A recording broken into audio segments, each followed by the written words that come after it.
Ladies and gentlemen, the crime circle is in session.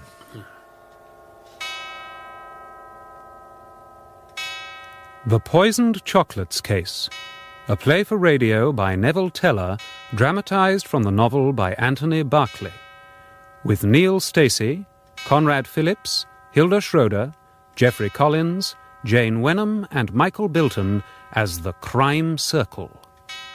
The Poisoned Chocolates Case. Ladies and gentlemen, the Crime Circle, which I had the honour to found 18 short months ago. Here. Thank you, Mrs. Fielder Fleming. Not at all, Mr. Sheringham. The Crime Circle, as I was saying, is greatly honoured this evening. Talented criminologists though we six undoubtedly are, there's not one of us who can point to a more solid record of achievement in the field than our distinguished guest, Chief Inspector Moresby of Scotland Yard. Honoured to have you here, Chief Inspector. Honoured to be here, Sir Charles. I honestly believe, Chief Inspector, without any disrespect to your own institution, that there's more solid criminological genius in this room than anywhere in the world. We are drawn from a variety of fields, the law, the theatre, literature, but we are united by an intense interest amounting to an obsession with criminology and the art of crime detection. I can assure you, Inspector Moresby, that entry to this charmed circle is far from easily achieved. Each of us has had to submit to the most rigorous tests, oral and written. Some of us have gained distinction in other fields, but as far as we're concerned, that counts as nothing. If it did, I, for one, would certainly not be here. Mr. Chitterwick, you may have few outside achievements to point to, but the thesis you submitted on the psychology of the poisoner was quite simply brilliant. Was it not, Mr. Bradley? Oh, major contribution to the subject, in my view, deserves to be published. That's quite outstanding. Oh, Mr. Bradley, Miss Damus, I'm quite overwhelmed. So kind. This is all by way of introduction, to establish, as it were, our bona fides in the eyes of our distinguished guest. Because, by virtue of the powers conferred by you, the president of our circle is permitted to alter at his discretion the arrangements made for any meeting, and that is precisely what, this evening, I propose to do. The idea I've had will, I hope and believe, appeal to you. I venture to think it's both novel and enthralling. My idea is connected with Mr. Graham Bendix. Or rather, with Mrs. Graham Bendix. You mean the murder? Of course. Mr. Bendix himself is personally known to one or two of us here. Indeed, his name has actually been canvassed as a possible member of this circle. Wait a minute. This idea of yours, it's not connected with the fact that Mrs. Bendix's murderer hasn't yet been found. Got it in one, Sir Charles. Now, this is to go no further than this room, but I have it on the highest authority that the police are calling a halt to active inquiries. There's always hope, of course, that some fresh facts will turn up, but without them they've decided they can get no further. My proposal is that this club should take up the case where the authorities have left it. Form an investigative team, do you mean? No, Mr. Bradley. My idea is that if each of us works quite independently of the others, there would be 6 chances of coming up with some result. On my word, it's an interesting idea. Well, Mr. Moresby has very kindly spent most of the afternoon examining the dossier at Scotland Yard, so as to be sure of omitting nothing, and I suggest we allow ourselves a week in which to form our theories, verify our hypotheses, and so on. I think it should be most interesting to see if we all arrive at the same result. Well, are we agreed, then? Everybody's willing to try it out. Well, I think personally... I now have much pleasure in calling on Chief Inspector Moresby to give us the facts in what the press have dubbed the case of the poisoned chocolates. Ladies and gentlemen, I can, of course, only give you the facts at present known to the police. It may be there are other facts to be unearthed that will throw more light on this mystery. Well, be that as it may. On the morning of Friday the 13th of September 1929, something over 2 months ago, Graham Bendix strolled into his club, the Rainbow in Piccadilly. The time was just about 10:30. Morning, Mr. Bendix. Good morning, Lockwood. Any letters? A couple, sir, I think. I'll get Sir Eustace Pennefather's as well while I'm at it. It's just on 10:30. Won't be a moment, sir. Morning. Where's Lockwood? I'm gone for the mail. Bit nippy. It is. Here we are, sir. Good morning, Sir Eustace. This parcel's for you, sir. And 2 letters here for Mr. Bendix. Thought I remembered seeing them. Thank you. My God. What's up? Damn cheek. Never heard anything like it. Lost all sense of decency, these modern tradesmen. They think they can do whatever they like. What is it? Oh, just read that, Bendix. Crossman and Sons, the chocolate people. Well, read on. But at least they consider you a man of taste. Damn nerve. I don't know. They say here they sent you a box of chocolates gratis and with their compliments. Was that it? Well, who the blazes do they think I am? Their pet guinea pig? Well, I'm damned if I'll try their blasted liqueur chocolates for them. Well, there's no real strings attached. They just appreciate any comment. No, I have a few comments they won't appreciate. If they think they're going to get free testimonials from me for their damn confectionery, they've another think coming. I won't touch their blasted chocolates with a barge pole. I'm dumping them in the waste paper basket. Well, all this is an ill wind, as far as I'm concerned. It's reminded me I've got to get some chocolates myself. A debt of honour. My wife and I were at the theatre last night, that new thriller at the Imperial, and I bet her a box of chocolates she wouldn't spot the villain by the end of the second act. She won. I must remember to get them. Oh, don't bother, you can have these. Well, better than letting them go to waste, I suppose. Are you sure, Sir Eustace? Well, take them, take the whole damn lot. Yeah. Letter and all. I'm glad to see the back of them. Mr. Bendix spent the rest of the morning aimlessly. Read the daily papers, glanced through the weeklies, and played up to 100 at billiards.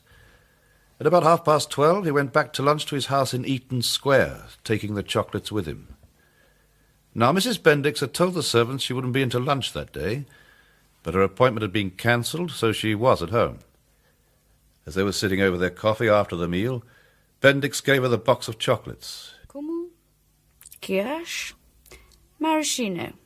Nothing else, apparently. I don't see anything new here, Graham. I bet they're just the same. I'll try this one. Have one? No, thank you, dear. You know I never eat the things. Well, you've got to have one of these as a penance for not buying me a proper box. Catch. Oh. I was wrong. These are different. They're 20 times as strong. For liqueur chocolates, that's no bad thing. Oh, by Jove, I should think they are strong. They must have filled them with neat alcohol. Oh, they wouldn't do that, surely. They really are very strong. They almost burn. I'm not sure whether I like them or not. And that Kirsch one tasted far too strongly of almonds. This may be better. We try a maraschino too. If I must. I can't tell any difference between this and the Kirsch. It's funny, I don't know whether I like them or not. Well, I don't. My tongue feels quite numb. I think there's something wrong with them. I shouldn't eat any more if I were you. Well, they're only an experiment, I suppose. Mr. Bendix remembers that conversation very clearly, because it was the last time he saw his wife alive. A few minutes later, he went out to keep an appointment in the city. He kept his appointment at 3:00. Then he took a taxi back to his club for tea. What's the matter, Bendix? Been taken poorly?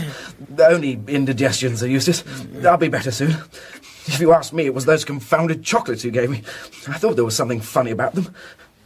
Good God. Joan. I better go and ring my wife up, see if she's been taken like this too. What's up, man? Lockwood! Lockwood! Come on, old fellow. What is it, Sir Eustace? Good heavens, sir. He's unconscious. Well, it looks to me as though he's dying. An attack of some sort. Well, don't stand there gawping, man. Fetch a doctor. Yes, of course, sir. At once, sir. Before the doctor had arrived, a telephone message was received from an agitated butler trying to locate Mr. Bendix, because his wife had been taken seriously ill.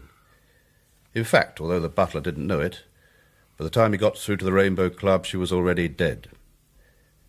Well, ladies and gentlemen, I shan't keep you much longer with these preliminaries. As you know, Mr. Bendix did not die. Luckily for him, he'd eaten only 2 of the chocolates, as against his wife's 7. It was only later, when the chocolates had been sent for analysis, that it was identified as nitrobenzene. Ah, yes. Used occasionally in the cheaper sorts of confectionery to give an almond flavour, instead of oil of bitter almonds. That, of course, is itself a powerful poison. Thank you, Mr. Chitterwick. I think you confirm it's not very often used in confectionery these days. I gather the main use for nitrobenzene nowadays is in the manufacture of aniline dyes. Chief Inspector Moresby has agreed to take us through the police investigation to the point where they called a halt. Now, I believe the first thought was that a terrible mistake had occurred during the manufacture of the chocolates. Yes, obviously. How long did the accident theory last? Not long, Sir Charles. To be precise, the one day between the analyst's preliminary identification of the poison and his subsequent more detailed report. Because in examining the chocolates more closely, he discovered several vital facts. First, only the top layer had been poisoned. The chocolates underneath were quite all right. Second, each chocolate in the top layer contained not the liqueur named on the wrapper, but a blend of maraschino, kummel, and kirsch with exactly 6 minims of nitrobenzene. Third, and most damning of all, in the bottom of each of the poisoned chocolates, there was clear evidence of a hole having been drilled and subsequently plugged with a piece of melted chocolate. That clinched it. It was, of course, a case of foul play, a deliberate and meticulously planned attempt to be made to murder Sir Eustace Pennyfather. An attempt which had gone tragically wrong. Did you recover the letter that accompanied the chocolates? Oh, yes, Miss Dammers, and the wrapping paper. They now became of vital importance. As a matter of fact, it's quite clear that the letter was written on an old piece of paper. It's distinctly yellow round the edges. I'll pass it round, but please be careful. Mrs. Fielder Fleming? Oh, thank you, Chief Inspector. To think that this was actually handled by the murderer. Look, Alicia, it really is quite faded round the edges. To cut a long story shorter, we've had that paper examined by Crossman's usual printers, a firm called Webster's in Frith Street, and they're prepared to swear it's their work. Worse luck. You mean, of course, that if the heading had been a copy, it would have been comparatively simple to discover the printers? Correct, Sir Charles. So all we have got is that the murderer is someone who had access to Crossman's notepaper up to 6 months ago. And that's pretty wide. You said you recovered the wrapping paper as well. Quite right, Mr. Bradley. So we did. I have it here. As you can see, Sir Eustace's name and address are hand-printed. Yes. The postmark? Well, that shows it was sent by the 9:30 p.m. post from the post office in Southampton Street. Right. There's a collection at 8:30 as well, so it must have been put in the box sometime between 8:30 and 9:30. You may examine the wrapping paper if you wish. Yes, I should like to. Many thanks. Who would benefit by Sir Eustace's death? Good question, Mr. Bradley. Most of his possessions go to his wife. I see. She has a divorce suit pending against him, and she's out of the country. Really? We've checked her movements, and she's just not a possibility. Is that all you've got to tell us? That's all, Mr. Sheringham. Well, I've played my part in this evening's affair. Now I must leave you good members of the crime circle to go about your business as you see fit. A toast to our honoured guest. With which I couple a vote of hearty thanks. Chief Inspector Moresby. Chief Inspector Moresby. Thank you very much. It's my pleasure. I'll see you out. Good night, everybody. Good night, Inspector. Thank you very much. Well, it's extremely interesting, don't you think so, Mr. Chairman? I've been thinking. Any new facts we discover, should we pool them? What do you say, Sheringham? What's that, Sir Charles? I was saying, shouldn't we put any new facts we happen to uncover at the disposal of everyone? Well, I've thought a lot about this. But on the whole, I think we should each of us retain whatever we discover. After all, we're all starting off equal. I agree that should apply from the moment we leave this room, but I would say that if anyone can add to the Chief Inspector's statement at this moment, they should do so. But can anyone? Sir Charles knew the Bendixes and Sir Eustace, didn't you, Sir Charles? And I knew Sir Eustace, of course. Quite well, Miss Dammers, at one time, I believe. At one time. I needn't give you my opinion of Sir Eustace. If you've read Flesh and the Devil, you know what I think. And I've no reason to suppose he's changed. Do you agree with my opinion, Sir Charles? Don't know the man well, no wish to. Thoroughly bad lot. Women. And he drinks too much. You all know there was talk at one time of an engagement with my daughter. Not a prospect I viewed with much pleasure. Glad to say it all came to nothing. I gather he's taken up with some fresh woman. I'd have given him credit for some finer feelings, even though Mrs. Bendix was a total stranger. But that's not quite true. I'd almost forgotten, though he probably forgot ever meeting her. I was talking to Mrs. Bendix one evening at a first night, and Sir Eustace came up to me. I introduced them and said something about Bendix being a member of the Rainbow. Then I'm afraid I was too kind about him. Now, about our next meeting. I suggest we have a clear week for formulating our theories and carrying out any investigations, and then I propose that we meet on consecutive evenings beginning next Monday. Oh, that sounds easy. Now, somewhere, I've got 6 pieces of paper with the days of the week on them. Very efficient. Right. Now, come closer, ladies and gentlemen. Now, let's draw lots. Just take one, the order doesn't matter. All right. Now, this one will be mine. Let's see. Thursday. Right. I give you my solution to the murder on Thursday week. Now, who has Monday? I have. Well, Sir Charles, it looks as though you're opening back. Not for the first time. Indeed, no. Tuesday? That's me, Mr. Sheringham. So be it, Mrs. Fielder Fleming. I've got Wednesday. Wednesday, Mr. Bradley. I'm Thursday. Now, who has Friday? I have that honour. Right, Miss Dammers. And that leaves Mr. Chitterwick for the concluding presentation on Saturday evening. Oh, dear. How on earth will I find anything new to say after you've all gone over the case? I'm afraid I'll be a great anticlimax. I'm sure not. Order. Ladies and gentlemen, it's been agreed that we gather together again in 1 week's time on Monday, the 18th of November, 1929, to hear Sir Charles Wildman's solution to the case of the poisoned chocolates. This meeting of the Crime Circle stands adjourned. Sir Charles? Speaking. Smithson, yes, sir. It's just as you thought, Sir Charles. Most of Crossman's business is wholesale, but they do have a few private customers.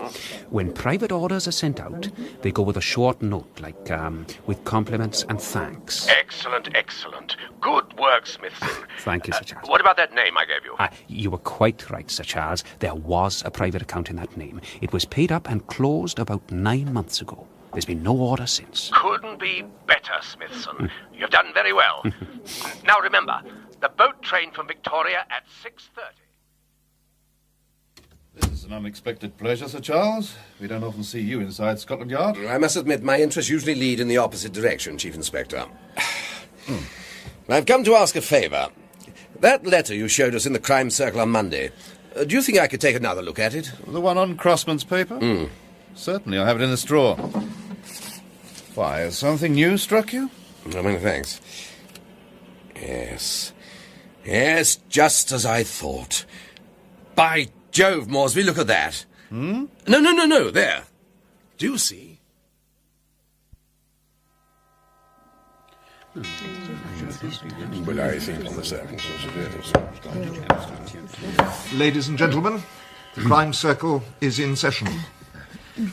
Well, we are gathered this evening in eager anticipation. All 6 of us have spent the past week in the closest scrutiny of the circumstances surrounding Mrs. Bendix's tragic death, and now one of our number is to expound his explanation of the facts. I call on Sir Charles Wildman, KC. Thank you, Mr. President. Ladies and gentlemen. Now, I set about this matter with only one question in mind, the question which no criminal can avoid leaving behind him. Cui bono? Who gains? Who, to put it bluntly, would score by the death of Sir Eustace Pennyfather? There were only 3 definite clues in this case: the chocolates, the letter, and the wrapper. Of those, it was the letter that intrigued me the most. That sheet of Crossman and Sons notepaper.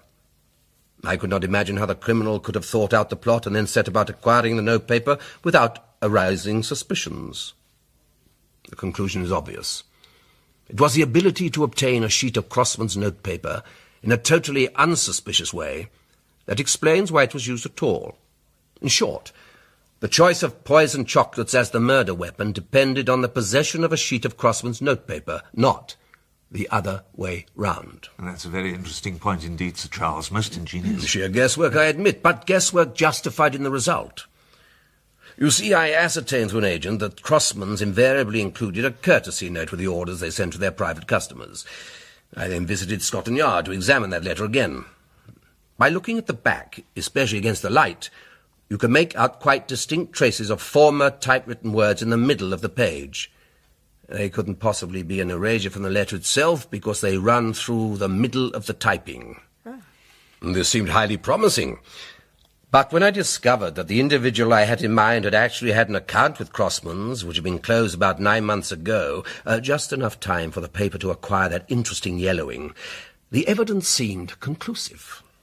So I set about clearing up any other doubtful points. For example, the postmark. The case turned on proving that the suspect had actually been in the neighbourhood of the Strand when their parcel was posted. I'm convinced the murderer would never have entrusted the task of posting those chocolates to anyone else, not even an unwitting accomplice. A friend, say, travelling to England, so that the suspect might have an unshakable alibi. Of course, Sir Charles, Lady Pennyfather may not have had an innocent accomplice, but a guilty one. You've considered that? Lady Pennyfather? Did I mention that name? I think it would be most imprudent to mention any names. In normal circumstances, I would agree with you, Sir Charles, but on the whole, do you not think this occasion might be regarded as privileged? Yes. On reflection, I think we might take that risk. Excellent. Now, please, proceed, Sir Charles.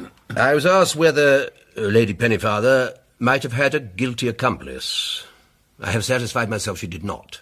She planned and carried through the affair alone. But how could she, Sir Charles? We know she was in the south of France the whole time. The police investigated that point. She has a complete alibi. She had a complete alibi. I have destroyed it. Good heavens, Sir Charles. What have you found out about poor Pauline? Just this, Mrs. Fielder Fleming. 3 days before the parcel was posted, Lady Pennyfather left Menton and went ostensibly for a week to Avignon. At the end of the week, she returned to Menton. Her signature is in the hotel register at Avignon. She has a receipted bill. Everything is in order. The only curious thing is that apparently she did not take her maid, a very superior young woman, with her. And yet the maid did not stay at Menton. Did the maid vanish into thin air? Oh, I see. How ingenious. Highly ingenious. It was the maid who had the week's holiday at Avignon while the mistress paid a secret visit to England. So, Lady Pennyfather did have an accomplice. An innocent accomplice. My agent questioned the maid tactfully. Lady Pennyfather told her she had to go over to England on urgent business, but because she'd already spent 6 months of the current year there, she'd have to pay British income tax if she so much as set foot in England again that year. This plan was a way round, eased by a handsome gift to the girl. How very clever of you, Sir Charles. I have no actual proof of her stay in this country. That will be for the police. But in all other respects, I submit that my case is complete. I regret exceedingly having to say so, but I have no alternative. Lady Pennyfather is the person responsible for Mrs. Bendix's death. We must congratulate you, Sir Charles. Your solution is as brilliant as it is surprising. Only one question occurs to me. Motive. Why should Lady Pennyfather want to murder her husband? Especially since she's in the middle of divorcing him. This is the moment to reveal some personal information. You already know there was talk of an engagement between Sir Eustace and my daughter. Indeed. Not many weeks before Mrs. Bendix died, Sir Eustace came and formally asked me to sanction an engagement as soon as his wife's decree nisi had been granted. I need not tell you all that transpired at that interview. What is relevant is that Sir Eustace told me that his wife had been extremely unwilling to divorce him, and he had only succeeded in the end by making a will entirely in her favour, including his estate in Worcestershire. His life was, moreover, heavily insured in favour of Lady Pennyfather. You cannot fail to grasp the significance of this. Lady Pennyfather stood at that moment to become a comparatively rich woman on her husband's death. But rumours are reaching her ears of a possible marriage between that husband and another woman as soon as the divorce is complete. What more probable than a new will and life insurance as soon as such an engagement is concluded? Her character is already clear from her willingness to accept an inducement to divorce. She is obviously a grasping woman, greedy for money. Murder is only one more step for such a woman. And what about the chocolates? Is it part of your case that she prepared them over here or brought them with her? Is that material? Well, surely it's very material to connect her with the poison. Nitrobenzene. She'd have no difficulty in getting hold of that. You don't know Pauline, Sir Charles. Lady Pennyfather. I do not. Evidently. You don't agree with Sir Charles' theory, Mr. Amherst? Oh, I do not. May I ask why? Certainly, Mr. Chitterwick. And it's conclusive, I'm afraid, Sir Charles. I was in Paris at the time of the murder. Just about the time the parcel was being posted, I'm afraid I was talking to Pauline Pennyfather in the foyer of the opera. What? I should apologise for not interrupting you before, I suppose, but I wanted to see what sort of a case you could put up against her. And I really do congratulate you. A remarkable piece of inductive reasoning. If I hadn't happened to know it was built upon a complete fallacy, you would have had me quite convinced. But why the secrecy? Why the impersonation? Oh, Sir Eustace wasn't the only one waiting for the divorce to marry again. And in the interim, Pauline, quite rightly, didn't see why she should waste valuable time after all. She isn't as young as she used to be. But you know the rules governing divorce, Sir Charles. The King's Proctor is always waiting to pounce on the so-called innocent party, isn't he?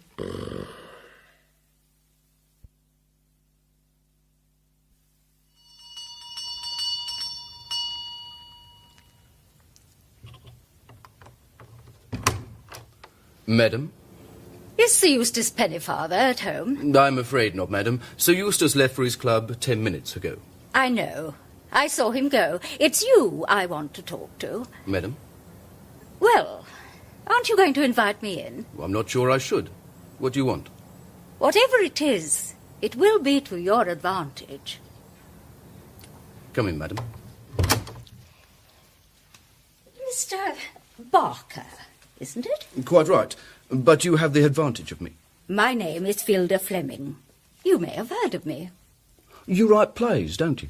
I've 2 on in London at the moment. Well, what can I do for you? I'll be quite open with you. I want information, and I'm willing to pay for it. Information? About Sir Eustace. What do you want to know? About his so-called engagement to Miss Wildman. I'm not sure it's ethical for a man to reveal his master's private affairs. There. Will that stave off the pangs of conscience? Very generous, madam. Now, did he love the girl? Love? He doesn't know the meaning of the word. What then? Money, of course. Sir Charles Wildman's a very rich man. Is Sir Eustace in financial difficulties? I should say. But he'll even be worse off once the divorce goes through. He's not only got the racing and the other gambling debts, he'll have that settlement on Lady Pennyfather to meet. He saw his salvation in Miss Wildman. Do you know, he promised me £100 on the day he led that filly to the altar. His words, not mine. Poor Miss Wildman. Well, ladies and gentlemen, it's Tuesday, and here we all are together again as arranged. Mrs. Filda Fleming, if I may coin a phrase particularly apposite in your case, the stage is yours. Ladies and gentlemen, I have a very difficult duty to perform. A well-nigh intolerable burden has been laid on me by certain knowledge that has come into my possession. You mean you've solved the little problem? With infinite regret, I have. Now, it's not surprising that I should regard this crime from the point of view of my calling. In fact, of one of the oldest dramatic situations. And very soon, everything became only too clear. I am referring to what is commonly known as the eternal triangle. Now, I wasn't expecting a hackneyed situation. After all, a triangle need not necessarily include a husband and wife among its members. Any 3 people can form one. What's that? What exactly are you trying to say, Mrs. Filda Fleming? We've agreed to waive the law of slander. That is right, is it not, Mr. President? We utter any name without fear or favour. Perfectly correct, Mrs. Filda Fleming. Very well, then. I will go on. My triangle had 2 of its members, Sir Eustace and the girl he was proposing to marry. Where was the third person to be found? You'll note that so far I agree with Sir Charles's explanation of this case. Where we part company is in our deduction of who that third member is. Now, Sir Charles suggested Lady Pennyfather, but that theory has been virtually destroyed. He suggested simple gain as the motive. To my way of thinking, it is in the character of Sir Eustace that the clue to the motive in this case must be sought. He is not merely immoral. He is a rake, a spendthrift, without honour or scruple where women are concerned. A man who has already made a mess of one marriage. Therein lies the key to the mystery. Mr. President, I'm afraid I don't quite understand where Mrs. Fielder Fleming is leading us. Is she making the preposterous accusation that some friend of my daughter's is responsible for the crime? Well, I really don't know, Sir Charles. May I remind Sir Charles that I have not yet finished developing my case? Damn stupid case, if you ask me. I have succeeded in obtaining two pieces of vital evidence. The first is that Sir Eustace wasn't in love with Miss Wildman at all. He intended to marry her simply for what he hoped to get of her father's money. Your money, Sir Charles. Very interesting, Mrs. Fielder Fleming. How did you discover that? From Sir Eustace's manservant, Mr. Sheringham. I interrogated him. He was quite open, on payment of a reasonable consideration. Rather a tainted source, don't you think? Oh, I was able to verify most of what he said, Mr. Chitterwick. And that brings me to the second piece of my evidence, the foundation stone of the whole structure, the very reason in the murderer's mind for what he had to do. Miss Wildman was hopelessly, unreasonably, irrevocably infatuated with Sir Eustace Pennyfather. May one ask how you found that out, madam, from my daughter's maid? Of course. Detecting, I discover, is an expensive hobby. Let me now go on to connect my murderer with the few facts at our disposal. That letter, for example. I examined it closely the other evening. Now, I know something about typewriters, and I can vouch that it was typed on a Hamilton. The Hamilton is a pretty common machine, but the man I have in mind has a Hamilton at his place of business. A coincidence? Perhaps. Then the notepaper. This man has a definite connection with Crossman's. 3 years ago, Crossman's were involved in a lawsuit. You may remember, Sir Charles. I ought to. It was against another chocolate company for infringement of copyright. I led for Crossman's. Thank you. Well, this man was connected with that very case. He was helping Crossman's on the legal side. He must have had countless opportunities of acquiring a piece of their notepaper. And what more natural than that he should still have a sheet, yellowed now with age, and with a note jotted in the middle. That, I suggest, explains the erasure. Then the postmark. The man I have in mind was attending a public dinner in the Hotel Cecil on the night the parcel was posted. And the Hotel Cecil, I need not remind you, is a stone's throw from the Southampton Street Post Office. That is all. I submit I have proved my case. This man is the murderer. Well, who is he then? Precisely. Let us get out in the open. Against whom are these ridiculous insinuations of yours directed, madam? Accusations, Sir Charles. You pretend you don't know. Really, madam, I'm afraid I have no idea. You, Sir Charles. You are the murderer. By God, the woman's mad! No, I am not mad, Sir Charles. I am very, very sane. You love your daughter. You considered that any lengths were justified to prevent her from falling into the hands of Sir Eustace Pennyfather, from having her youth, her innocence, her trust exploited by such a scoundrel. When nothing short of killing him could avert that catastrophe, you did not shrink. Sir Charles Wildman, may God be your judge, for I cannot be. Well, Sir Charles, I wouldn't have thought it of you. Very naughty. Would you like me to telephone the police, Mr. President? Not yet, I think. We haven't heard yet what Sir Charles has to answer. Am I really expected to defend myself against this hysteria? Very well, then. I admit I attended a dinner at the Hotel Cecil on the evening in question, and that I would cheerfully have strangled Sir Eustace with my bare hands rather than see him marry my daughter. But how to prove I didn't send the chocolates? All I can say is that I am perfectly prepared for this accusation to be investigated officially. Mr. President, you must take whatever action you think is fit. Well, speaking for myself, Sir Charles, I'm quite sure that Mrs. Fielder Fleming's reasoning, exceedingly clever though it was, has been based on an error. Really, as a matter of mere probability, I can't see a father sending poisoned chocolates to the would-be fiancée of his own daughter. A moment's thought would show the practical inevitability of the chocolates reaching the daughter herself. So, I formally propose that we shelve the question of Sir Charles for 1 week from today, when any member who wishes may bring it up again for decision. All in favour? Great. Yes. Carried unanimously. I declare this meeting of the Crime Circle adjourned. We meet again tomorrow night. Roger! Roger! Roger! Roger!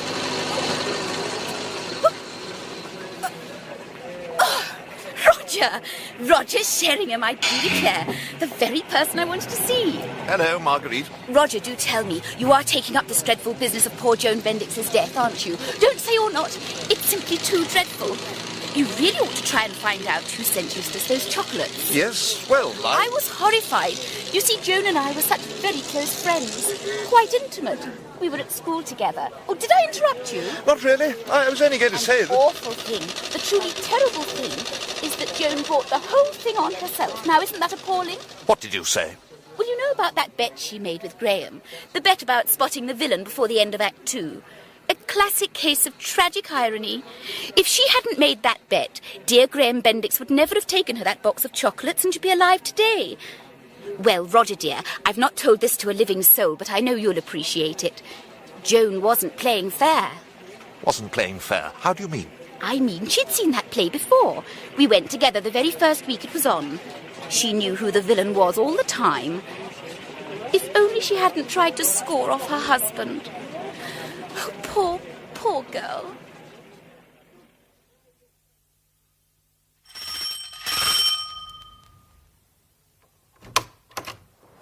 Yes? You are Mrs. Marguerite Vericola-Mesura? I am indeed. Oh, but you don't look like a policeman, not one teeny bit. Have I done something awful? Do tell. Oh, no, madam, nothing like that. I hope you will forgive the intrusion, but I represent the publishing firm of Smithers and Fowler. We understand you have a particular interest in books on crime. But how terribly clever of you. I simply adore criminology. So we've been told. Now, madam, I have here a brand new publication, Popular Murder, by the well-known writer of detective fiction, Morton Harrogate Bradley. Would you care to examine it? If you then wish to place an order, I can guarantee delivery within 2 days. My dear, I should simply adore helping you to make up your quota. But do come with me. I've something to show you. Oh. Over here.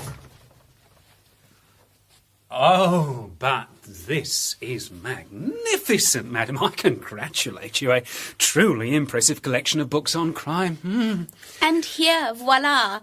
Popular Murders by Morton Harrogate Bradley. I placed an order the very moment I heard it was coming out. Next time, do call before publication. I'll tell the publishers, madam. May I ask how long you've had this interest in criminology? Oh, not as long as all that, actually. To be absolutely frank, it's a particular criminologist I'm interested in, much more than crime in general. But that's often the way one gets led into a subject, isn't it? Oh, absolutely. Oh, do you happen to know Roger Sheringham? I've heard the name. An absolute sweetie. I adore him. A little while ago, he set up a very close little circle of people interested in crime. I'm absolutely determined to break into it. It's a sort of challenge. Do you know what I mean? And murder is simply too fascinating, isn't it?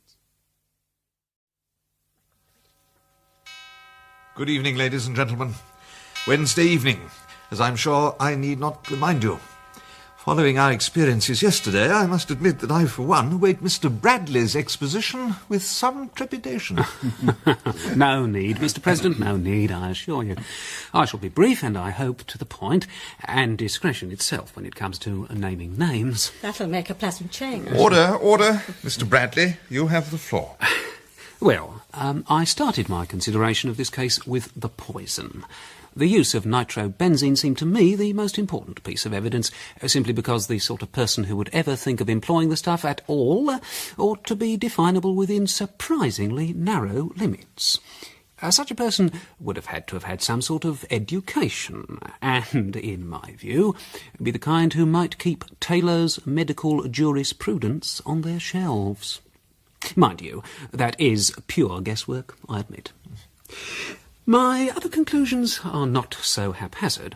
It struck me that Chief Inspector Moresby could have been a little more forthcoming last week, so I rang him up, and I learned that the typewriter was a Hamilton No. 4, that the handwritten address was written with a fountain pen, almost certainly an onyx fitted with a medium broad nib, and that the ink was Harfield's.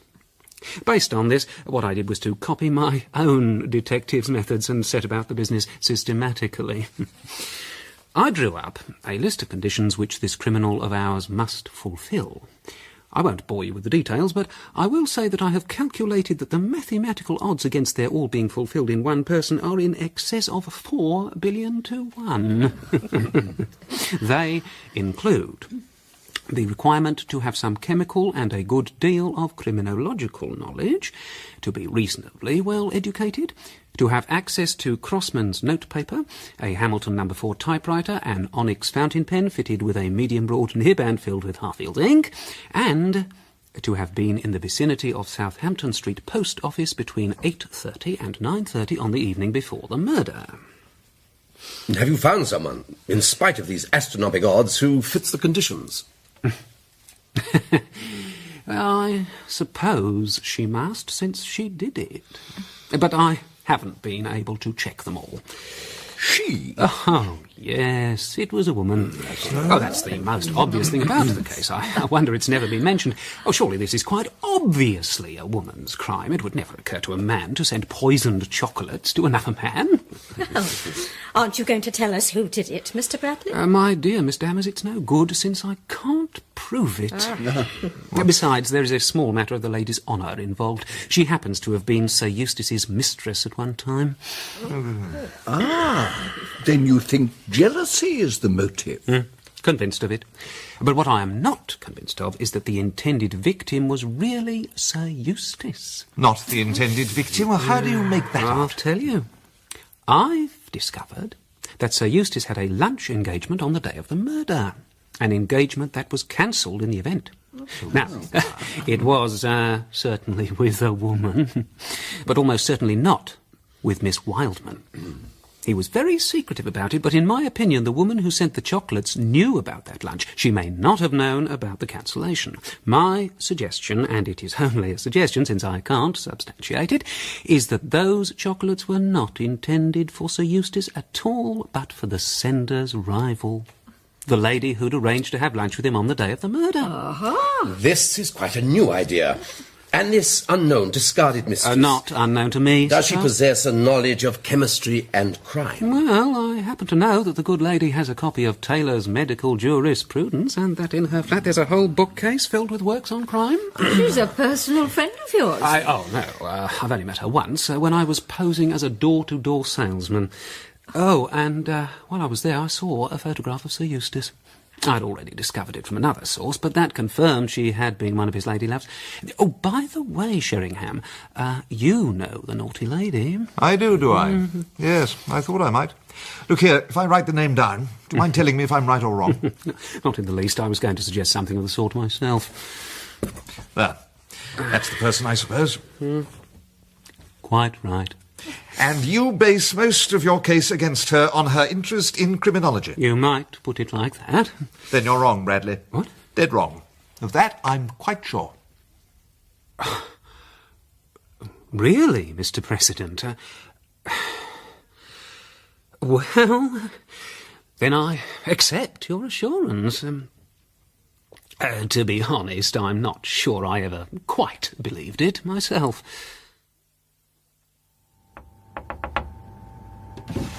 Can I help you? Good morning.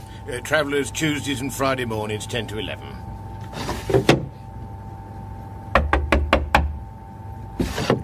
Look, I've told you, we only see travellers... I'm not a traveller, at least not a commercial one. Well, what do you want? I'm a solicitor.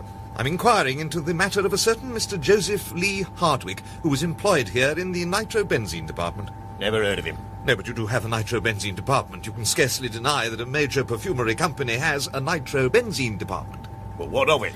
It's been reported to my firm that this man met his death because insufficient warning is given to employees about the dangerous nature of this substance. Now, I should... Are you saying one of our men died? I don't believe it. I'd have been the first to know. If it had been hushed up, I'd like you to show me a copy of the warning hung up in the factory. Well, look, I'm very sorry. I can't oblige you. But I do know all the workers are warned it's poisonous, and everyone's very careful about how it's handled. But to go round the factory, you'll have to see one of the directors. No need at all. Thank you. Learned all I wanted. Good morning. Good morning to you. You see, my firm is very particular about its notepaper, and we've been very badly let down. Now, I've come to Webster's because a friend of mine has recommended you very highly. Oh, we do have a reputation, sir. My friend was very struck with a heavy cream-laid paper of yours. I'm not sure I can find it. I wonder if you served him. Do you know, I believe I've got my friend's photograph on me this very minute. 1 second. Yes, there. Recognise it. So that's your friend, Well, isn't that strange? Yes, I do recognise it. Small world, isn't it? A few weeks ago, my friend was in here last, I think. Yes, it was a little while back. Now, I wonder if this was the stock you have in mind. Ladies and gentlemen, as the one responsible for this experiment, I think I can congratulate myself. The 3 members who have spoken so far have shown a quite outstanding ingenuity of observation and argument. And what has made the experiment even more interesting is that each has hit on a different person for the criminal. Well, now, Thursday has come round, and it's my turn to address you, and I am going to suggest somebody quite different. Someone else? Oh, it's not possible. I assure you, my dear Mrs. Fielder Fleming, that it is. You may be interested to know that at first I followed Mr. Bradley's train of thought. I was convinced that the crime was the work of a woman, and a discarded mistress of Sir Eustace's at that. I have now changed all my opinions in toto. Oh, don't tell me I was wrong all along the line. Almost, old chap. I regret to say I can't claim all the credit for discovering the truth of this affair. To be quite honest, it was sheer luck. A chance meeting with a silly woman in Bond Street put me in possession of a piece of information, trivial in itself, which immediately altered the whole case.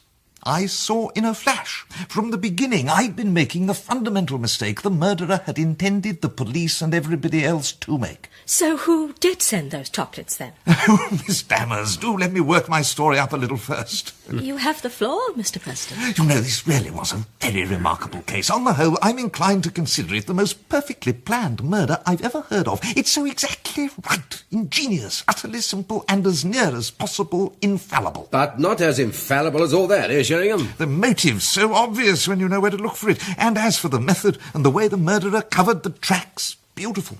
Everything was anticipated. The soap was left lying about in chunks, and we all hurried to stuff our eyes with it. Really, Mr. Sheringham, you're getting quite lyrical. A perfect murder makes me feel lyrical. Let me begin with the evidence. Mr. Bradley's list of conditions. I agree and can prove that the murderer must have at least an elementary knowledge of chemistry and criminology. I don't agree that he or she must have had possession of Crossman's notepaper. It was an ingenious idea. That possession of the notepaper suggested the method of the crime, but I think it mistaken. Chocolates were decided on, and since Crossman's were the largest chocolate manufacturers, it became necessary to obtain a sheet of their paper, and I'm able to show how this was done. As to the typewriter, well, we're dealing with a very astute criminal. I think the machine was bought specially for the occasion. You may be interested to know that I spent a whole afternoon making inquiries at typewriter shops in the centre of town till I ran down the place where it had been bought. The shopkeeper was able to identify my murderer from a photograph I had with me. And where is the machine now? At the bottom of the Thames, I expect. To continue. Yes, I agree. The criminal must have been at Southampton Street Post Office the night before the murder. My murderer has a mild alibi, but it doesn't hold water. The pen and ink, well, I don't attach much importance to them. Both are very common, easily obtained and disposed of. It's the notepaper I'm interested in. In my opinion, that's the point on which any case must depend. How do you prove the possession of the notepaper, Sheringham? The notepaper was extracted shortly before the murder from one of Webster's book of sample notepaper headings, which explains the Yellow Ages. The erasure you first noted, Sir Charles, would be some private mark of Webster's, something like this style, 5 shillings and 9 pence. There are 3 identical sample books at Webster's. 2 include a sheet of Crossman's paper. From the 3rd, it's missing. My murderer was identified from the photograph as having been at Webster's. That sounds pretty conclusive. Now we come to the trap the murderer laid for us and into which we all so weakly fell. It's quite simply this. We were all expected to believe, and every one of us, except I grant you Mr. Bradley, did believe that the murderer's plan had miscarried, that the real victim, Sir Eustace, had escaped by a lucky chance, while the wrong person, poor Mrs. Bendix, had died. What? Good heavens, you don't mean... Are you suggesting that... You're not saying... Exactly, ladies and gentlemen, the plan did not miscarry. On the contrary, it went through flawlessly. Very much the right person was killed. What's all this you're now telling us? How on earth do you make it out? What I'm saying, quite soberly, is that Mrs. Bendix was the target all the time. And what finally opened my eyes to the plot, the vital piece of information I got in Bond Street, was this. Mrs. Bendix had seen that play before she went to it with her husband. You see the significance? Well, it means she already knew the answer to that bet with her husband we've been told about, the bet about the identity of the villain. But you've all heard Mrs. Bendix described as a straightforward, honest girl. Does that square with the idea of her making a bet to which she already knew the answer? Oh, very pretty. You get the point now, Mr. Bradley. It's a psychological impossibility. Ergo, she didn't. Ergo, that bet was never made. Ergo, Bendix was lying. Ergo, Bendix wanted to get hold of those chocolates from Sir Eustace for a different reason from the one he stated. That's my case. So, the murderer is Graham Bendix. Without a shadow of a doubt. But the motive... Quite simply, Bendix was tired of his wife. I found out that his name's been mentioned in connection with more than one woman, even since his marriage, usually actresses. I'm pretty sure his wife wasn't prepared to tolerate infidelity, not even passing episodes. But the real trouble was that she was too close with her money, and that I know for a fact. That's where she sentenced herself to death. One of the first things I did was to look up the firms Bendix is interested in. Do you know, they're all rocky, all need money. And I found time to run down to Somerset House. It was just as I suspected. Joan Bendix's will is entirely in his favour. £500,000 worth. Motive allowed. But how about the nitrobenzene? I think I can satisfy you. Nitrobenzene, as you know, is used in perfumery. In the list of Bendix's businesses is the Anglo-Eastern Perfumery Company. I made a special and dreadful journey out to Acton for the express purpose of finding out whether Anglo-Eastern used nitrobenzene. It turned out they did, and that they knew how deadly it is, so Bendix had every opportunity to learn about the substance and, indeed, to obtain some, though I'm inclined to doubt that. I think he'd be cleverer, probably made the stuff himself. It was a well-planned affair, wasn't it? He must have thought he'd planned against every possible contingency, and so he nearly had. It was just that little bit of unlucky grit that gets into the smooth machinery of so many clever crimes. He didn't know his wife had seen the play before. Of course, he left the theatre during the first interval and posted the parcel. Well, it seems to me that we made something of a mistake in turning the man down for membership here. We thought his criminology wasn't up to standard, didn't we? Well. We could hardly be expected to know that he was a practical criminologist rather than merely a theoretical one. Mr. President, I have something I feel I must say. By all means, Mrs. Fielder-Fleming. Sir Charles, I offer you my sincere apologies. I've been proved quite wrong. I withdraw any suggestion that you were connected with this crime. Oh, please, don't refer to it, madam. The experience was, in any event, an interesting one. Mr. Sheringham, why do you think Mr. Bendix took the risk of not destroying the forged letter and the wrapper when he had the chance? He very carefully didn't do so. Both pieces of evidence had been specifically designed to point away from him. But wouldn't it be a great risk to send poisoned chocolates like that to Sir Eustace? I mean, Sir Eustace mightn't have gone to his club that morning, or not offered to hand them over. Or supposing he'd given them to someone else, not Bendix. Really, Mr. Chitterwick, I've tried to demonstrate that the man is a master of his craft. You don't imagine he'd actually send the poisoned chocolates through the post, do you? Of course not. He sent a normal box, exchanged them for the poisoned ones on his way home. I must emphasise, we're dealing with a very great criminal.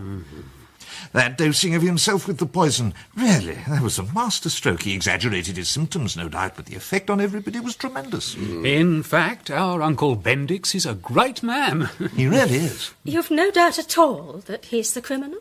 None at all, Miss Dammers. I agree. In fact, I think you have hit on the right solution. As far as I'm concerned, the mystery of the poisoned chocolates is at an end. Thank you, Mr. Bradley. So, 3 cheers for our sleuth-like president, coupled with the name of Graham Reynard Bendix, for the fine run he's given us. Hip, hip. And you say you've definitely proved the purchase of the typewriter by Bendix and his contact with the Webster sample book? Positive identification by photograph, Miss Dammers. Would you give me the address of the typewriter shop? Oh, well, here, I'll write it down. Just a minute. Thank you.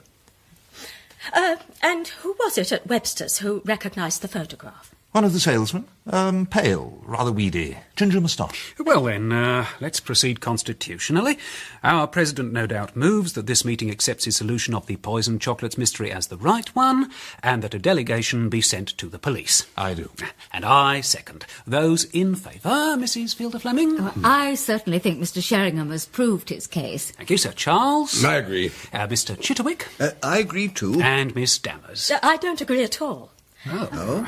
I think Mr. Sheringham's exposition was exceedingly ingenious and altogether worthy of his reputation. At the same time, I think it quite wrong. Oh, good gracious. Tomorrow, I hope to be able to prove to you who really committed this crime.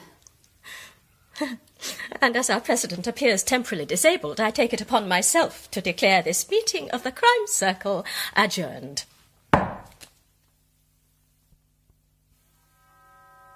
I'm not sure how we've all managed to get through the last 24 hours. Last evening, to my satisfaction and to that of 4 other members of this circle, I exposed the perpetrator of this crime. The evidence I laid before you I would claim to be as convincing as it is possible to conceive of. Miss Dammers rejected it. She promised to reveal the real criminal to us this evening. Miss Dammers, we are agog. Thank you. First, I must pay tribute to our president. Mr. Sheringham's methods were a model to all of us. If there were any justice, they should have led him to the right solution. It was sheer bad luck. They did not. However, I certainly agree with him that the crime didn't fail in its objective. Joan Bendix was certainly the intended victim. Then who on earth? A little patience, Mr. President. Now, you acknowledge that your case rested on the bet between Mr. and Mrs. Bendix, and you deduced from what you had heard of Mrs. Bendix that the bet never existed at all. Ah, well, Mr. Sheringham, you were too lenient in your interpretation of feminine psychology. Mrs. Bendix was not quite so honourable as she painted herself. I'm afraid I have overwhelming evidence that the bet was made. You have? Certainly. There is a witness Mrs. Bendix made, still employed in the Bendix household. It was while we were going up the stairs. She said, "It's a judgment on me, Dolly. I should never have made that bet with Mr. Bendix." And I said, "What bet, madam?" And she said, "I had a bet with him for a box of chocolates, and I'm sure it's those chocolates." She knew, you see, even then. So we have Mr. Bendix displaced from his temporary role of villain and back again in his old part of second victim. But to prove it beyond question, I'm afraid I must demolish yet another of your conclusions, Mr. Sheringham. You made the point that 10:30 in the morning was a most unusual time for Mr. Bendix to arrive at his club, and therefore highly significant. Well, that is perfectly true. Unfortunately, you attached the wrong significance to it. The reason wasn't guilt, but the connivance of the real murderer. You might have given Mr. Bendix the benefit of the doubt by at least asking him. You asked Graham Bendix? Certainly I did. What could be more obvious? My name is Alicia Dammers. We have met. I knew Joan quite well. Oh, yes, Miss Dammers, of course. I believe you wrote soon after. Yes, I did. Such a terrible thing. It's about that I'm phoning. Really? You know all about Roger Sheringham's crime circle. I think you're down on the list of potential members. Yes? Well, we're very dissatisfied with the failure of the police investigations so far. I see. So we decided to pool our deductive powers and see if we could find out who sent those poisoned chocolates. But you're not likely to succeed where the police have failed, are you? Oh, I don't know. I think we're getting somewhere. Now, there's a special meeting of the circle tonight, Mr. Bendix, and I need just a little bit of information. Well, I'll do what I can. A lot seems to turn on the time you arrived at the Rainbow Club that morning. Why did you get there at 10:30? It's very early. It is for me. Eustace Pennyfather seems to make a point of it. But, do you know, no one's ever asked me that. Not even the police. No, I got there at 10:30 to take a telephone call. To take a call? But why the club? Well, to be honest, it wasn't the sort of call I wished to receive at home.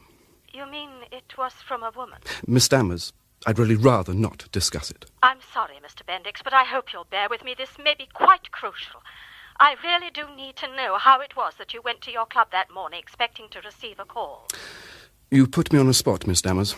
In the circumstances, I feel very badly about it all. The truth is that the previous afternoon I'd been rung up at the office by a young actress I'd met once or twice called Vera Delorme. She plays a small part in Heels Up at the Regency. She asked me if I'd be free to take her out to a quiet lunch somewhere. I said I'd be delighted, and she said she hoped to be free, but she'd ring the club to confirm between 10:30 and 11. I see. Well, that certainly explains a number of things. I'm very grateful to you, Mr. Bendix. But, Alicia, what things does that explain? I don't quite see. You don't? But suppose Mr. Lorme straightly denies ever having rung Mr. Bendix at all. Oh. And, of course, that was the first thing I verified. She never did. Then your murderer had an accomplice, Miss Dammers. He had two, both unwitting. Ah, yes. You mean Bendix and the woman who telephoned? And isn't it quite obvious who that was? Why do you think Mr. Lorme's name was used? Because Mr. Bendix hardly knew her, of course, and would certainly not recognise her voice on the telephone. Obviously, the real speaker was Mrs. Bendix. Of course. Mrs. Bendix. Carefully primed by somebody about her husband's peccadilloes.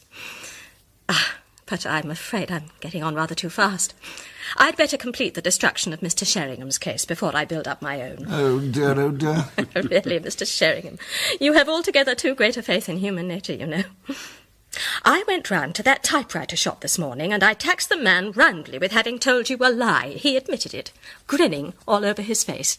As far as I could make out, all he wanted was a good Hamilton No. 4, and I had a good Hamilton No. 4 to sell. There was no harm I could see in agreeing that his friend had bought his Hamilton here. What's the odds? My machine's as good as anyone else's. No reason to lose the sale. Anyway, I could have met the fellow in the photograph. I see all types in this shop, I can tell you. And as for the salesman in Webster's, he was just as ready to admit he might have made a mistake. Only the gentleman seemed so anxious. It would have been a pity to disappoint him, and he did seem likely to place quite a big order.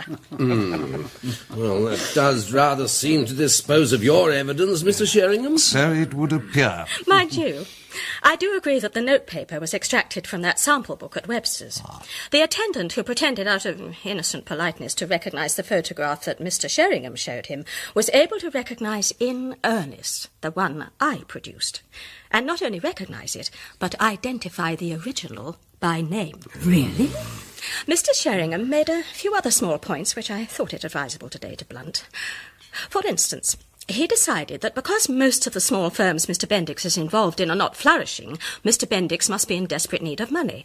But a little more inquiry would have revealed that only a very small proportion of Mr. Bendix's money is invested in these concerns. By far the greater part is still where his father left it when he died, in government stocks and safe industrial concerns. And so the motive Mr. Sheringham gave him for his wife's death completely disappears. So it would appear. Ladies and gentlemen, please accept my apologies for misleading you.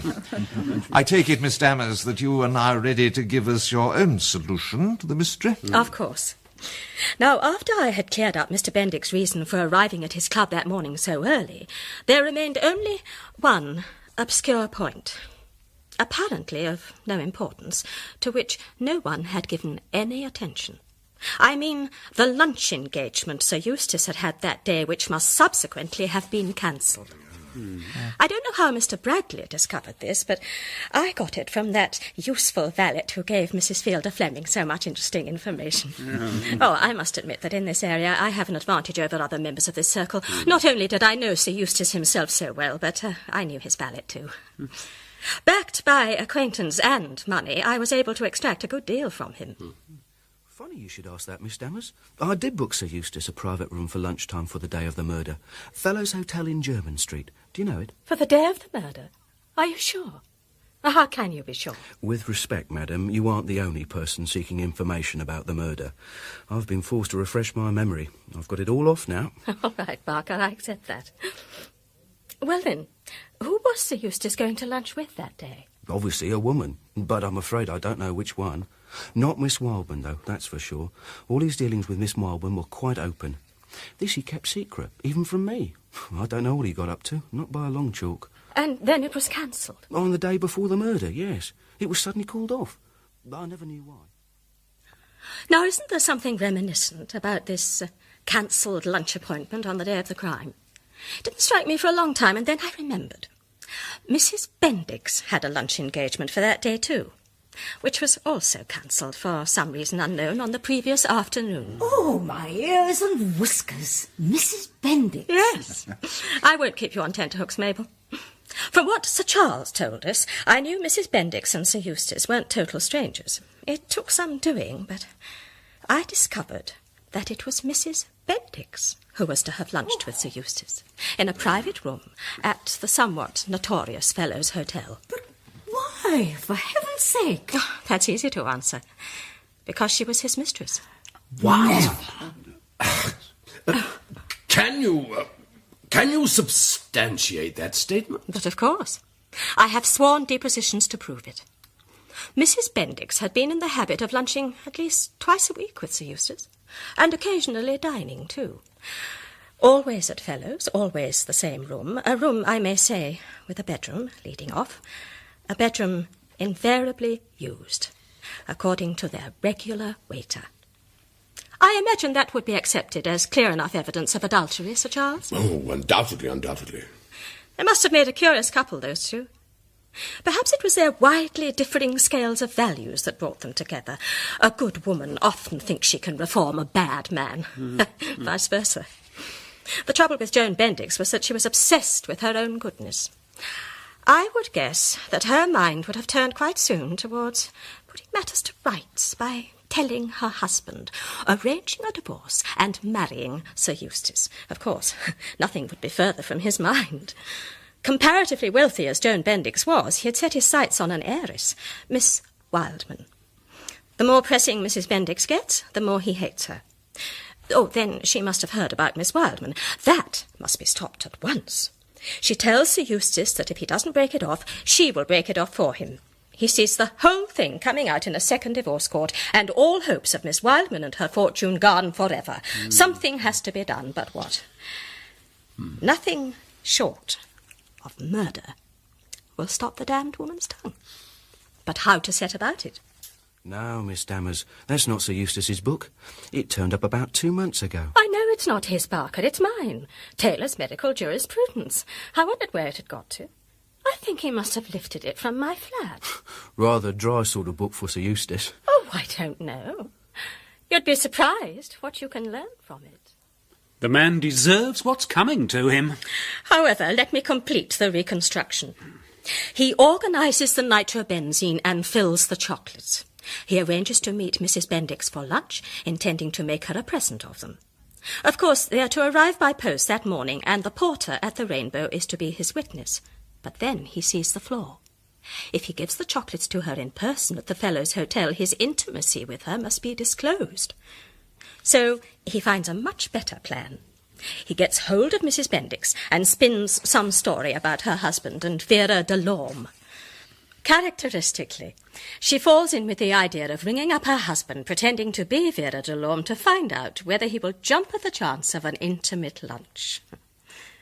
The presence of Mr. Bendix at the Rainbow is therefore assured for the next morning, and Sir Eustace can hand over to him the chocolates. As for the bet that clinched the charade, I'm sure it was arranged in some way by Sir Eustace. I won't attempt to show how. That would be mere guesswork. If you've any solid evidence to support this theory, Miss Dammers, I do suggest... Meaning, the evidence I've already given isn't solid enough for the legal mind. Well, it happens I've been saving something up. Something absolutely and finally conclusive. Now, I have here 2 documents. The photograph I obtained from Chief Inspector Moresby the other day. It is of the forged letter, actual size. I should like everybody to compare it with this typed copy of the letter. Will you look at them first, please, Mr. Sheringham, and then pass them round? Notice particularly the slightly crooked S's and the chipped capital H.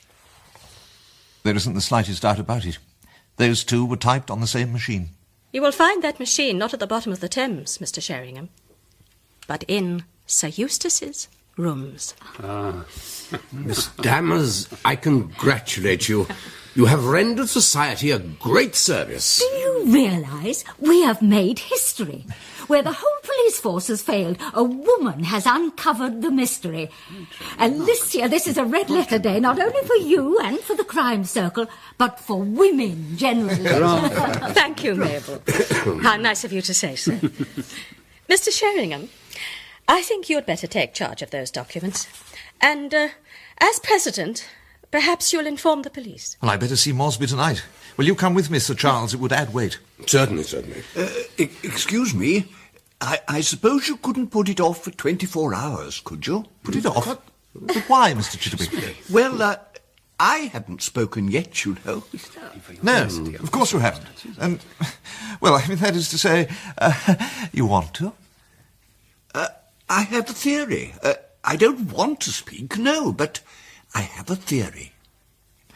Well, I suppose another 24 hours wouldn't make much difference. Not after all this time. All right, Mr. Chitterwick, we'll do as you ask. I declare this meeting of the Crime Circle adjourned, and we meet again on Saturday night at exactly 9 o'clock.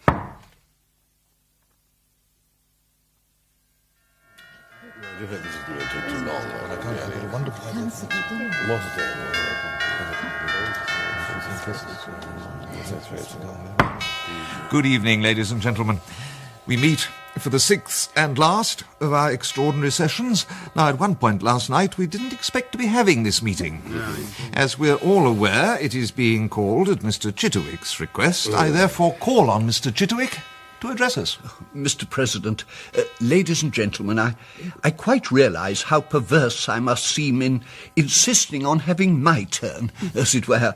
But though Miss Dammer's exposition was very clever and her proofs seemed very definite, I couldn't help reflecting that over the past 5 evenings we've actually heard 5 apparently convincing solutions of this mystery. Yes, but I couldn't help feeling that perhaps even Miss Dammer's theory might prove to be not quite as strong as it first appeared. No, surely not. Well, I, for one, was quite convinced on Monday by you, Sir Charles, that the criminal was Lady Pennyfather, moved by sheer greed to murder her husband. But on Tuesday, when Mrs. Fielder Fleming made her devastating accusation against you... Since retracted, Mr. Chitterwick, since retracted. Of course. But at that moment you made it, I felt as certain as I have been of anything that Sir Charles had conceived and carried out that plot, intent on saving his daughter from marriage with Sir Eustace. On Wednesday, I was quite convinced by Mr. Bradley that the crime was the work of some discarded mistress, and that the intended victim wasn't Sir Eustace at all, but the lady he was due to lunch with. On Thursday, our president had quite won me over to the view that the plot was the work of a master criminal, in fact, Graham Bendix, whose fiendishly clever plan to murder his wife had succeeded. And finally, as we all know, last night Miss Dammers made out an excellent case for believing that Sir Eustace, once assumed to be the victim of this crime, in fact, masterminded it. In that connection, I'd like to mention one point Miss Dammers made. The salesman at Webster's, who recognised and even identified Sir Eustace from his photograph. Now, I'm afraid that doesn't seem to me very significant at all. You see, I've discovered Sir Eustace has bought his notepaper from Webster's for years. He's really quite well known there. So what we're left with is the typewriter and the copy of Taylor's medical jurisprudence. But you can't possibly get round those. I can certainly suggest an explanation for the typewriter and the Taylor, which leaves Sir Eustace quite innocent. You can? How do you explain them, then? Well, to put it one way, that you were right, Mr. President, in thinking of the criminal as extremely able and ingenious. In other words, the typewriter and the Taylor were, among a whole lot of other matters, what is the technical term? Rigged. Oh, rigged. I say, damn good, Chitterwick. But can you substantiate that? Oh, yes, I think so. You'll be telling us next you know who did it. Oh, I know that. You know it? Well, who is it? Out with it. But you've practically told me yourselves. Coming last of all, my task has been comparatively simple. All I had to do was to sort out the true from the false in everybody else's statements, and, well, there was the truth. It's as clear as can be. Don't you think you'd better take us through your sifting process? Of course. Sir Charles was the first to point out the erasure on the piece of Crossman's notepaper. He was right, too, when he suggested that Sir Eustace's impending divorce was really the mainspring of the tragedy. But I'm afraid he didn't draw the right inference. Lady Pennefather was not the criminal. Mrs. Fielder Fleming contributed the vital information that Sir Eustace wasn't in love with Miss Wildman at all. If he had been, I very much fear it would have been Miss Wildman who met her death instead of Mrs. Bendix. Good God. That clinches it. Discarded mistress. As for you, Mr. Bradley, you reached the truth in almost every particular. Thank you. You saw it was a woman's crime. You deduced outraged feminine feelings underlying the whole affair. It was really most penetrating. In fact, I did everything possible except find the murderer. Well, that is so, of course. And then we come to Mr. Sheringham. Don't leave me out. Oh, but you were so nearly right. Oh, then it was all aimed against Mrs. Bendix. Haven't I told you about that? Oh, I'm afraid I'm doing this in a very muddle-headed way. Yes, it's partially true to say the plot was aimed against Mrs. Bendix, but the real position, I think, is that it was aimed against Mrs. Bendix and Sir Eustace jointly. You came very near the truth, Mr. Sheringham, except that you substituted a jealous husband for a jealous rival. Very near indeed. I'm glad I was right about something. And Miss Dammers, most helpful. Although not convincing. Not convincing, but your information about the affair between Mrs. Bendix and Sir Eustace was really the foundation stone of the whole business. I didn't see how it could fail to be. The major point of difference between us is a fact I have discovered by dint of some effort today. It is this. Far from being bored with Mrs. Bendix, as you postulated, Miss Dammers, Sir Eustace was quite infatuated with her, far more so than she with him. And that is one of the determining factors in this tragedy. Miss Dammers is, however, quite right on many other points. Taylor's medical jurisprudence was indeed used to plan the crime, but her own copy, now in Sir Eustace's rooms, was planted there by the culprit. She was right also about the method used to lure Mr. Bendix to the Rainbow Club, except that he was sent there not to receive the chocolates from Sir Eustace, but simply to witness Sir Eustace receiving the parcel. That was all. It was a wicked plot. The idea was to connect the chocolates with Sir Eustace in the mind of the wronged husband. Oh, and while we're on the subject of the chocolates, the other reason they were sent to the club was so that Sir Eustace would be sure to take them with him to the lunch appointment with Mrs. Bendix. What was not taken into account was that the appointment might be cancelled. And the motive, Mr. Chitterwick? Revenge, as far as Sir Eustace is concerned. Jealousy, as regards Mrs. Bendix. Oh, dear me, this is very delicate ground. Though she had concealed it successfully from her friends, the lady who planned and carried through this crime had been very much in love with Sir Eustace. She became his mistress a long time ago. Sir Eustace was very much in love with her too, and although he used to amuse himself with other women, they had agreed that this was all right as long as there was nothing serious. I think it was understood between them that he was to marry her as soon as he could induce his wife to divorce him. But when the divorce was finally arranged, Sir Eustace was in such low financial straits that he found it imperative to marry money instead. The lady was naturally disappointed, but at least she knew Sir Eustace wasn't in love with Miss Wildman. And then something quite unforeseen happened. Sir Eustace not only fell out of love with her, he fell unmistakably in love with Mrs. Bendix. Moreover, he succeeded in making her his mistress. Now you see the problem. Sir Eustace was getting his divorce, and it was on the cards that he would end by marrying Mrs. Bendix, the real beloved.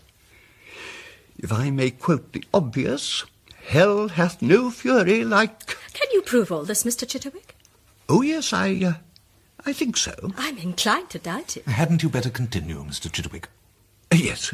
Oh, yes, so then this lady formed her terrible decision and made her very clever plan. Her old right of access to Sir Eustace's rooms enabled her to smuggle in the tailor's medical jurisprudence and to type the letter on his typewriter one day when he was out. It was easy for her, when ringing Mr. Bendix, to imitate the sort of voice Mr. Lorne might be expected to have. Mr. Chitterwick, do any of us know this woman? Yes. An ex-mistress of Sir Eustace's, eh? Well, yes, but nobody had any idea of it. At one time they were seen together quite frequently. Then, I understand, they thought it better to pretend to have quarrelled, and they met only in secret. But where did you get all this from, Mr. Chitterwick? I've been talking to Sir Eustace. He's let certain things slip. I doubt if you can prove any of it. Isn't it time you told us this woman's name, Chitterwick? It's very strange, you know, how murderers never will let well alone, isn't it? It happens so often. I'm quite sure I'd never have stumbled on the truth in this case if the murderess hadn't tried to fix the guilt on another person. Why tempt Providence? Oh, well, I'd better clear up the remaining point. It's about the lady's alibi for when the parcel was posted. I think it was an afterthought, owing to a piece of luck. I happen to know that this lady has an explorer friend, a somewhat unconventional woman, often away on expeditions. She never stays in London more than a night or two, but I found out she did so immediately before the crime. This woman, her name, by the way, is Jane Harding. Jane Harding? Alicia, don't you? Yes, I do. Miss Harding came to London from Paris and stayed for 2 nights at the Savoy. She then left London for Africa on the morning the chocolates were delivered. Now, I think the murderess had previously hurried to Paris and had asked Miss Harding to post the parcel when she came to London, making sure it would arrive on the morning of Sir Eustace's lunch appointment. Yes, but where does all this leave us? You haven't said. Oh, dear me. This is very difficult. Poor Mr. Chitterwick. Mr. President, I wonder if you would excuse me. I'm afraid I have an appointment. Oh, well, yes, Miss Dammers, yes, of course. I'm so sorry not to be able to stay here to hear the rest of your case, Mr. Chitterwick. But really, no, as I said before, I really doubt very much whether you'll be able to prove it. I really must leave. Goodbye. She's perfectly right, you know. I'm quite sure I can't. But there isn't the faintest doubt, I'm afraid. Not the faintest. You can't mean Alicia? So that's why Alicia Dammers went to France. That's how she came to meet Lady Pennyfather in Paris. She didn't conceal it, did she? Remember how she proved Lady Pennyfather couldn't have posted that parcel. I still can't believe it. So, we did have a practicing criminologist among us after all. How quite interesting. But now, ladies and gentlemen, what the devil do we do? The Poisoned Chocolates case was dramatised by Neville Teller from the novel by Anthony Berkeley.